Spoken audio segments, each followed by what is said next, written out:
If you're mainly just interested in the review of this Sandrin Torino, which is the main subject of the video, skip to this time here.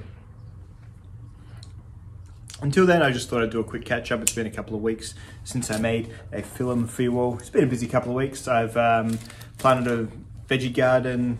I've made a rainwater tank, cut in half firewood storage. And I've been using this, I had this big pile of old pine. It's untreated pine that was used for old-fashioned sort of stable posts and things like that. I've been cutting that up to use as firewood with my new electric chainsaw. I know, what a cuck, right? An electric chainsaw I chose just because I'm just so sick of petrol engines, like little petrol engines. I've got a really good lawnmower. It's the first really good petrol engine I've had. I've had all sorts of chainsaws and other sort of petrol powered tools, and my God, you just want them to work. I've got one little space set up to cut my wood. I'm happy to just wire out a cable and just go for it, and man is it simple, and it's really good, and the saw does exactly what I needed to do. So that's actually been really enjoying using that as well. But anyway, apart from that other stuff, we're all settled into our new house. We had our Christmas. I think I've done a video since then anyway. The cellar is gradually drying out, which is proving interesting because it's actually changing the floor a little bit, getting a few extra squeaks and creaks. Just interesting how it's going to go as the whole house underneath dries out, because we're getting some vents put in there. These old houses, they often would build the veranda up around the old-fashioned underfloor vents, not really knowing how important they were. So we've got a bit of damp in this one that we're going to gradually get re-ventilated and dried out. Anyway, so there's that going on as well. Obviously Cedric passed at the end of last year. It's been about sort of 7-8 weeks since that happened, and to be true, 100% honest, I still can't quite bring myself to watch like old videos and footage of him. It still makes me a bit sad. We're dealing with Ada as an inside dog now, which is interesting to say the least. She's not the dog she used to be. She's still lovely, but she just kind of follows us around and plods along, and yeah, she's basically just in sort of a bit of a depression. We think she's just kind of we're doing all we can for her, so yeah, I try and get her the exercise and stuff she needs, but really she just seems to want to be near us all the time, which is fine. She's an old dog. The only thing that's essential for that sort of circumstance, having a husky inside, is a robot vacuum, which we've got once again, because the fur is just no joke. So you robot vacuum a couple of cycles a day, cleaning up after the dog. Does really well. In terms of getting past that, I know it is a dog. It's not. We haven't lost a child or a person. I mean, I try and rationalize as best I can. But yeah, have sort of had, you know, the kids are sort of getting those. Come out in the middle of the night sometimes. I miss Cedric and all that sort of stuff. We found it really good to just redirect them to something positive they can do the next day, give them a bit of a plan about how to, you know, oh, what can you do about that tomorrow? Go to bed excited and happy about, you know, tomorrow I'm going to make a picture or something like that. And then, yeah, with Ada, we're just kind of doing what feels right, just letting her be amongst us as much as we can. She's still a largely outside dog. She's a husky, for God's sake. Like, they're not designed to live inside houses. They're barely designed to live in Australian backyards, but you know, she does that okay. So yeah, we're just kind of playing it by ear and letting her be amongst us, and it's really funny seeing the interplay between her and the cats. The cats, is gradually dawning on them that there's a third indoor creature now, so that's been quite excellent to watch. So yeah, that's been life lately, just around the house stuff. My video outputs, yeah, I don't know if it'll ever get back to what it was. I've got lots of other things going on as well, so there we are. But anyway, what I did do was use this Sandrin Torino knife. I've been using the Sandrin Torino since I moved, and it's a tungsten carbide blade, and I decided to myself, well, I'm not gonna go and grab it and do an edge test straight away, because then the thing you can't get around with these knives is, what do you do when it goes dull? So I was kind of wanting to use this sharp edge for as long as I could until it no longer really sliced a held sheet of paper. It took about 7 weeks to do that through daily use and using it for things that, yeah, really weren't, you know, pocket knife jobs, but just sort of, it was in my pocket. I'm in this sort of environment now. It gets used for all sorts of weird stuff. So it's finally there. So this video is going to review the knife and also approach perhaps getting that edge back on it. I'm going to try a couple of things. I honestly don't know if I'm going to be able to do it yet, so that'll just be a part of watching the video too. So let's get into it. So what's the Sandrin Torino? I think it is the first closest knife that they've made to something like this, just a basic everyday carry, realistic pocket choice for, you know, direct competition with something like this Delica. This is a Delica in K390.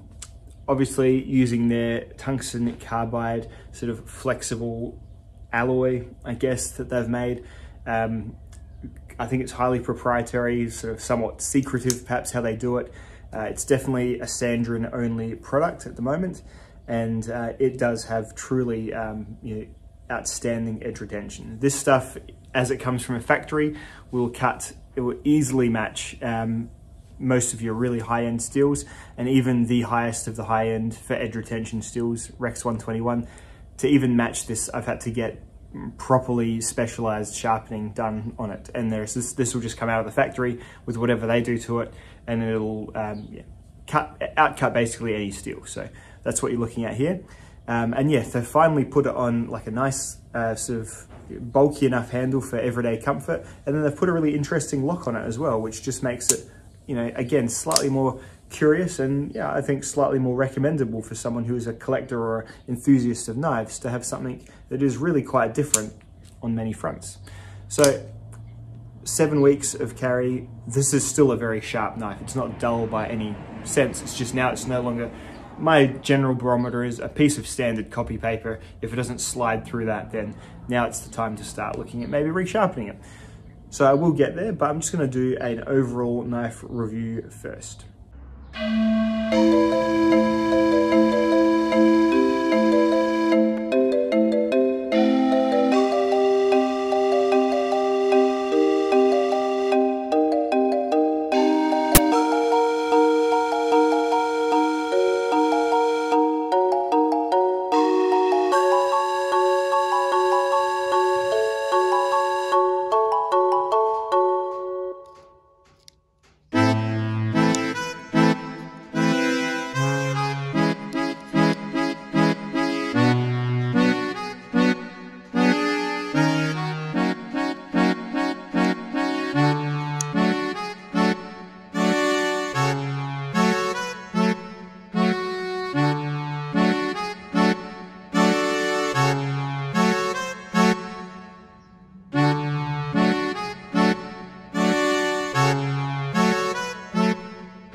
So what you get for your $200 US is some 3D machined red G10 scales.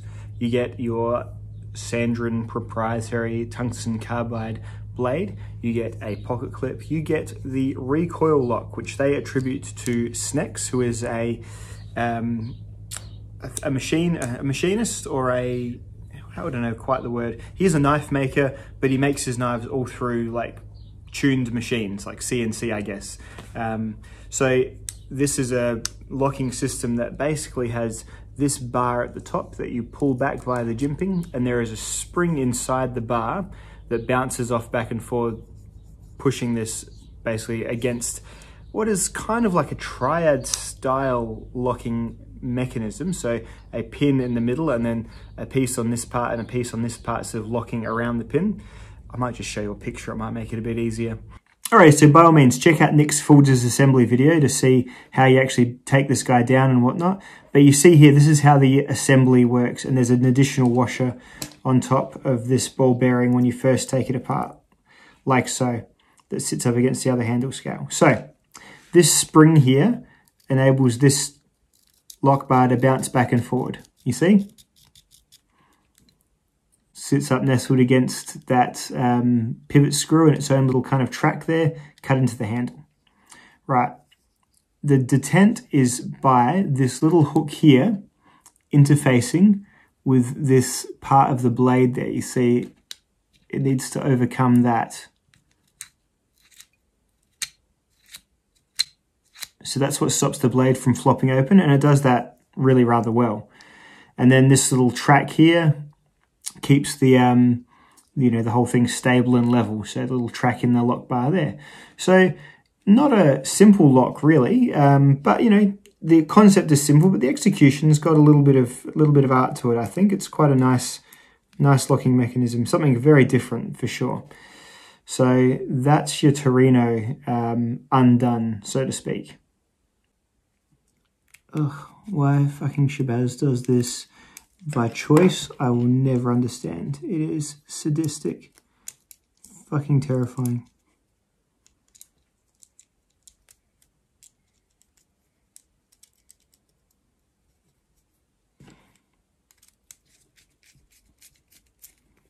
Oh, please work, please work, please work. Oh, thank God. Oh. I really like the red G10. I like the cutouts. I like most things about this handle actually. It's unique and interesting looking, and it fills the hand and takes a grip very, very well. There's some jimping that they've cut into both the recoil lock for that use obviously, and then also jimping along the blade back there. They've kind of gone for a sheep's foot, just put modified before everything, a modified sheep's foot style blade or Warncliffe style blade, as in the point is much, much lower than the middle line of the knife, which would sort of make it more likely to be called a drop point. The blade stock is a flat sheet of the tungsten carbide. Always has been, probably always will be with these knives. The machining of them is just, it's far too great, and the material is probably quite difficult to get into a distal taper or any sort of taper. So what you generally get with these tungsten carbide knives is very thin, completely flat stock with then the additional edge, kind of hollow or flat ground at the end of this sort of all uniform. So this is basically parallel thickness all the way down to this extra line you can see here, and then there is that sort of secondary bevel, and then there is your actual apex or your primary cutting bevel. So that's how it looks. The surface of the tungsten carbide here has kind of lots of swirly, machiny style diamond wheel patterns on it. They obviously use like a wheel that's going this way around it to flatten them out. So it's got a lot of markings from that. I don't know, you probably could over a great deal of time put a polish or put a different finishing effect on it, but again, you're working with stuff that's at a particularly high hardness, so whether that's worth your time to do it. I quite like it. I think the knife in general, it's not a traditionally amazing looking knife, like it's not a fashion piece or anything like that, but it's cool and unique enough to make it, this is what I'm after, this is what stands out in the knife world these days. Just do anything differently. We've just been bashed over the head by the same kind of knife from every different company over and over again. Now we've got something that looks like this. Hey, it's different, it's made of different stuff, it's red. I mean, you just don't see that many red knives. It's got enough going about it to make it, even just in terms of, even if this wasn't a tungsten carbide blade, there's enough here to make it somewhat exciting. New lock, interesting design, red handle. That's all it takes these days. Just make it a different color, just not gray, not black, not military green. And there we go. So I like a lot of the design cues they've taken, and yeah, it feels like their first proper EDC pocket knife for sure. In terms of grip and use, I've generally used it in this configuration here, hammer grip or full, 4-finger grip around the blade of the knife, and then nesting my thumb on the back of those jimps there. You can choke up for detail work if you want, but I've just found myself cutting most things like this, and I really haven't held back from what I've been using this guy on. I finally noticed it was dullish after cutting some relatively dirty, dusty rubber tiling for a project I was working on, and I think I took it against my arm and I was like, it might be about time to do the review on this guy, because whilst it still pulls out a few hairs, it's not shaving them as they used to, so now is the time. So anyway, the main question is, so you spend $200 on your Sandrin knife, you've got a nice design, and the blade will last you, probably with standard EDC use, not what I've been doing, probably the better part of half a year to a year before you really have to think about sharpening it. I've probably excessively used it, more than I would a standard EDC knife. And yeah, as such, it's been almost a couple of months, and now it's what I would call worth touching up. So let's go into the knife lab and see if we can get this improved on the edge.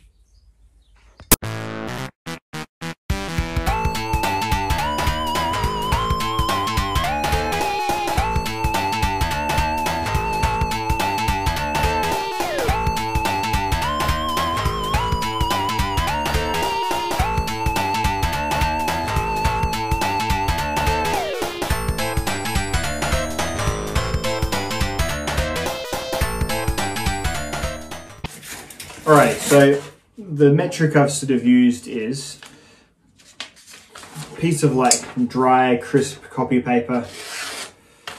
Still somewhat slices it, but it's definitely to the point where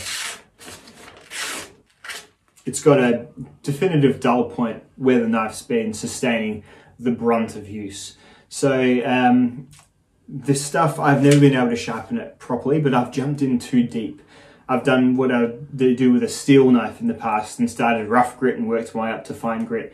I'm going to do the opposite here, and I'm just going to jump straight to super fine diamond, and just a long time of doing it. So rather than say jumping onto like a fine diamond plate, I'm going to jump into diamond strops and work my way backwards, if anything.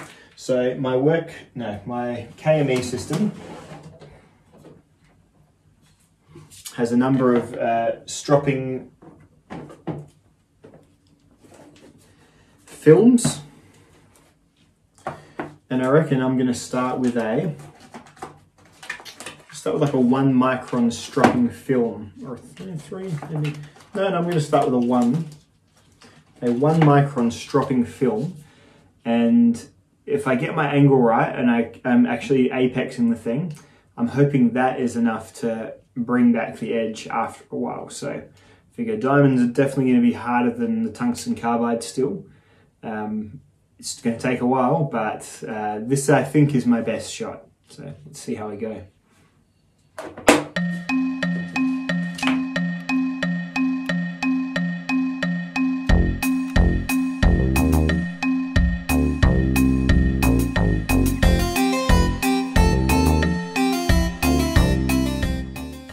Hardest part is making sure I'm actually on the edge. It's really embarrassing. Spend half an hour rubbing away at the side.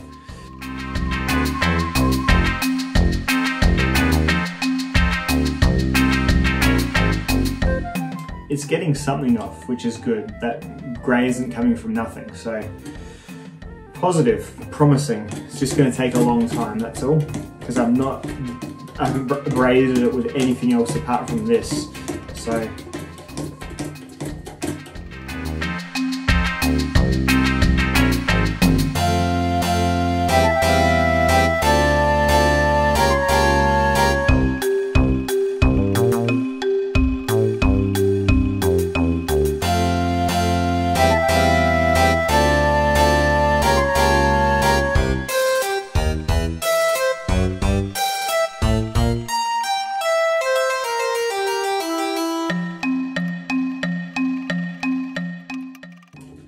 alright, I'm just gonna cautiously, optimistically, just check out how it's going.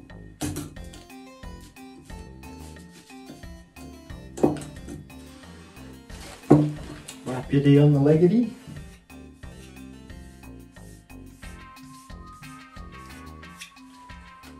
Alright, well, fingers fingers crossed, huh? Any sort of progress would be nice.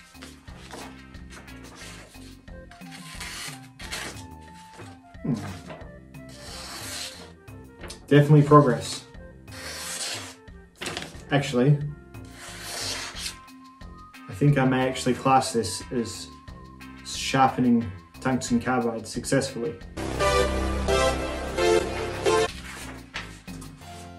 That is exciting, really. You can definitely feel an improvement in sharpness. So it seems the solution is incredibly fine diamond abrasives for a long time. You'd still be pretty screwed if you got a chip in it, but for standard kind of, I mean, come on, that's so much better than it was. It has a slight rough patch still, but honestly, that's pretty exciting. I've never been able to get this stuff sharp before myself. So what I'm using is a KME 1 micron film on a glass slide, putting a definite hone sharp apex back to this Sandrin from what it was previously, which was barely passing through paper at that same point. So, and what's it been, about 12 minutes. With this 12 minutes repetitively with the same grit is a little bit different to what you'd normally do for sure. But yeah, truly going any rougher, all it does is just kind of hack up the edge. So start small, do it for longer, and maybe even go a bit finer after this even still. So pretty exciting though to be able to get an edge back on this stuff. It's nice that there is kind of hope, because before this it was a bit like almost a single use knife. I mean, you can probably send it back to Sandrin or something like that and they'll do something with it. But yeah, I'm pretty happy to say that with very fine abrasives, you can maintain your Sandrin. Please try not to chip it, because you would have to do that for probably several hours and go through a number of these. But for standard edge wear, this seems to be the job. Like, it seems to be the ticket, do the job, whatever. So that's a bit exciting. I was kind of dreading. There's still some improvement that I can seek, but it's just night and day. So there you go. You can sharpen tungsten carbide. So what do you think? I think it's pretty darn cool that I can get this sharpened. I always used to worry that these were like single-use items. You'd have to send them back to Italy to get it, you know, maintained in any sense. So 0.1 micron strop on the KME, and I can really recommend this now as something that's a usable, sellable, kind of just for the more general knife enthusiast, rather than just the materials admirer of, you know, oh, I've got the best, most edge retaining thing in my collection, but I'm never going to use it. This is a knife you can actually use. Just try and keep abreast of how badly damaged your edge is as you go through your daily motions with it. But really, this one had been through a fair few extra, you know, difficult tasks, and I managed to bring the edge back entirely. So that's kind of like the last missing piece of the puzzle with these Sandrin knives, I feel, checked off. So I'm really happy with the overall use design of the knife. It truly does feel like something that if you like and enjoy a Delica, you'd certainly like and enjoy this. In fact, you're probably even going to like and enjoy this very cool locking mechanism even more.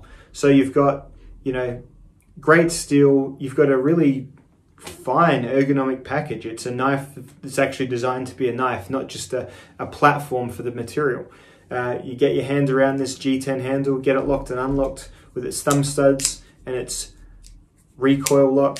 And I think you're going to have a really great time in general with the Sandrin TCK. Yeah, $200 US. It's not cheap, but you really are getting some state-of-the-art material for that price. And yeah, now I can pretty happily say you're getting something that's continually usable and not just something for your collection or for your material, your materials admiration. So there you go.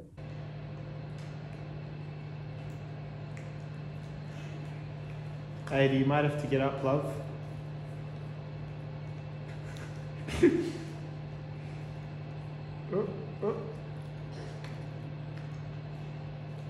got a case of the can't eat. She definitely does.